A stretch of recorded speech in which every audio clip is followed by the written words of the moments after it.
Assalamualaikum. Well, hello students. Today we are going to learn about this. So, stay focused on this video. Baik teman-teman, hari ini akan ada 2 poin yang akan Bapak sampaikan di sini. Poin yang pertama yaitu tentang the use of expression in asking for and giving help. Yaitu tentang ungkapan untuk meminta dan memberikan bantuan. Lalu kemudian poin yang kedua yaitu tentang the use of present continuous tense. Dibacanya continuous gitu ya. Yaitu tentang menggunakan kalimat jenis present continuous tense. Are you ready?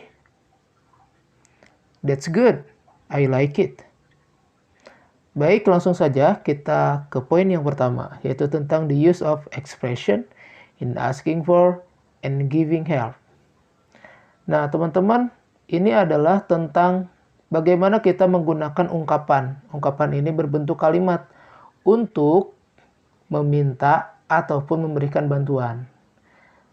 Jadi memberikan bantuannya berupa respon gitu saat kita diminta. Nah, ini mudah sekali teman-teman.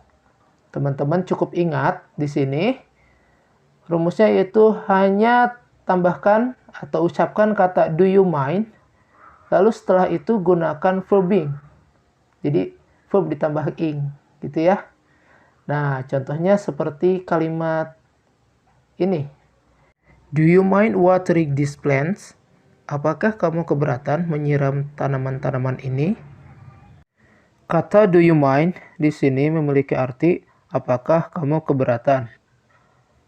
Kata ini adalah salah satu contoh yang bisa kita gunakan untuk meminta bantuan. Sebenarnya teman-teman juga pernah menggunakan penggunaan yang lain seperti would you like to. Nah, ini kurang lebih sama teman-teman ya. Seperti itu. Kemudian ada contoh yang lainnya. Do you mind posting this letter? Apakah kamu keberatan mengirim surat ini? Nah, teman-teman jadi mudah kan? Cukup menggunakan kata do you mind di depannya, lalu gunakan verb being. Tambahkan juga objek ya, sebagai pelengkap. Lalu jangan lupa gunakan tanda tanya. Karena ini bertanya tentang apakah orang lain mau membantu kita atau tidak. Kemudian, untuk respon atau jawaban dari pertanyaan tersebut, nah ini bisa iya atau tidak. Nah, jika memang kita bisa membantu, kita bisa mengucapkan I would be happy to, atau certainly, bisa juga sure. Semua kata tersebut memiliki arti kurang lebih tentu saja atau dengan senang hati. Kemudian, jika kita tidak bisa membantu atau kita punya alasan yang lain, karena ada sesuatu ya, tidak bisa membantu, kita bisa mengucapkan beberapa ungkapan seperti ini. Sorry, I'm very busy now. Sorry, but I have to go. Sorry, I can't do it. Nah, ini semua diucapkan saat kita tidak bisa membantu. Jadi diawali dengan kata sorry, maaf gitu ya. Jika diartikan, sorry, I'm very busy now. Maaf, saya sangat sibuk sekarang. Sorry, but I have to go. Maaf, tapi saya harus pergi. Sorry, I can't do it. Maaf, saya tidak bisa melakukannya. Nah, begitulah teman-teman. Jadi itulah beberapa ungkapan yang bisa kita gunakan untuk meminta dan memberi bantuan. Now, it's conversation time. Nah, teman-teman di sini ada beberapa percakapan seperti ini ya contohnya. Excuse me, sir. Do you mind taking that book? I can't reach it. Permisi, Pak. Apakah Anda keberatan mengambilkan buku itu? Saya tidak bisa menjangkaunya. Terus kemudian kata bapak tersebut, certainly, tentu saja. Thank you, sir. Terima kasih, Pak. Don't mention it. Terima kasih kembali. Kemudian percakapan selanjutnya, do you mind watering my plants? Apakah kamu keberatan menyiram tanaman-tanamanku? Terus kata temannya, sorry, but I have to go. Maaf, tapi saya harus pergi. Oke, no problem. Baik, tidak apa-apa. Nah, begitulah teman-teman sedikit percakapan tentang contoh penggunaan ungkapan untuk meminta dan memberi bantuan.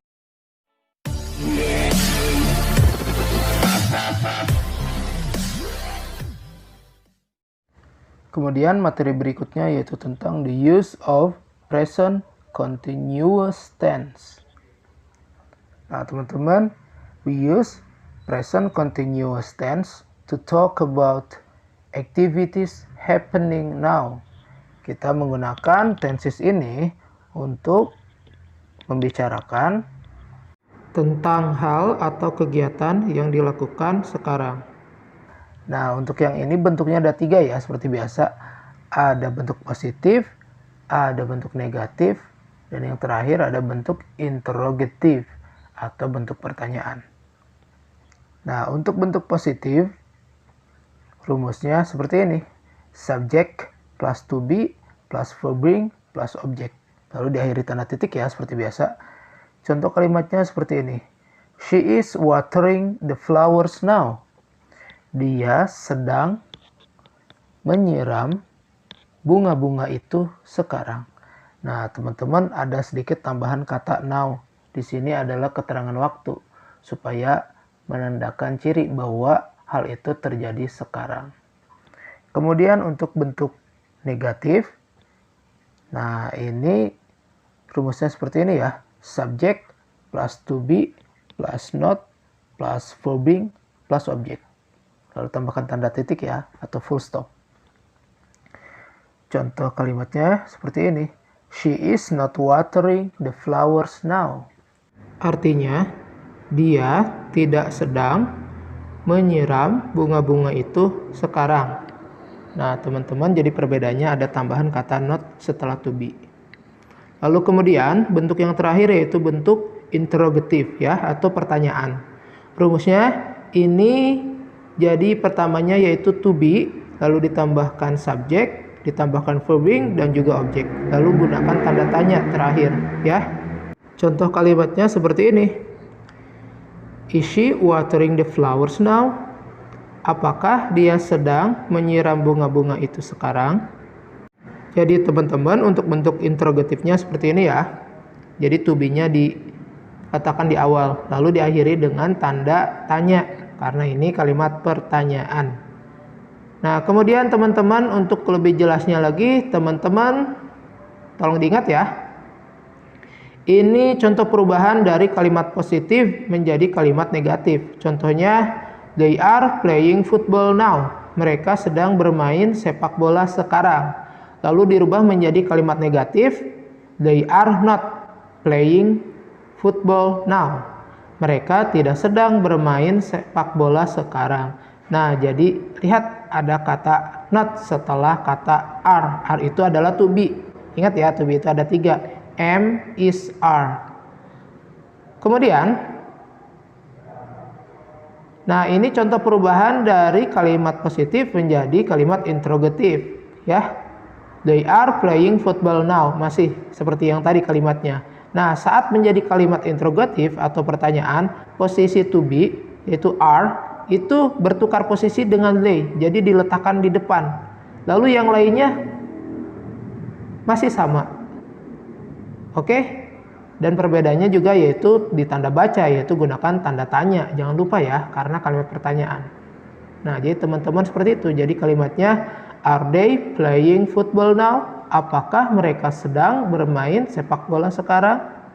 Nah, begitulah teman-teman sedikit pembahasan tentang lesson 8. Nah, lalu kemudian ini untuk tugas hari ini ya, yaitu page 63 and 65 in your English textbook. Ya, basic English 5. It's all for today.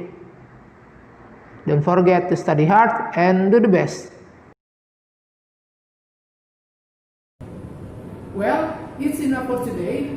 Thank you for watching. Don't forget to like, comment, and subscribe. See you. Assalamualaikum.